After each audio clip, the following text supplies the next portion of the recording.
সময় এবং কার্য থেকে ইউজিসি নেট পরীক্ষায় আসা একটি কোশ্চেন কি বলা হয়েছে দেখো, Ram can finish a work in 80 days, Sam is twice as efficient as Ram, এই both of them start the work together, how many days it will take them to finish the work. তাহলে আমরা কিভাবে করব, দেখো এই হলো আমাদের শ্যাম, এই হলো আমাদের রাম, এদের যে এফিসিয়েন্সি তো কার্যক্ষমতা কি এখানে বলে দিয়েছে, স্যাম হচ্ছে টুয়াইস তার রামের। তো রামের এফিসিয়েন্সি যদি 1 হয়, শ্যামের এফিসিয়েন্সি হবে 2, আমরা এখানটা লিখে নিলাম।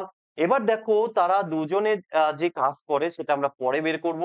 তার আগে দেখে নেব রাম কাজটা করে 18 দিনে। এই যে রামের যে সময়, রাম কাজটা করে 18 দিনে। মোট কাজ কি করে বের করতে হয়, টাইম ইনটু এফিসিয়েন্সি, তাহলে 18 কে 18, এই 18 হচ্ছে মোট ইউনিট। এবার দুজনে মিলে করলে কত সময় লাগবে, দুজনে মিলে তো 3 ইউনিট কাজ করে, তাহলে এই 18 ইউনিট কাজ করতে কত সময় লাগবে, 3-6 দিন লাগবে। তো অপশন এ হবে এখানে আমাদের সঠিক উত্তর।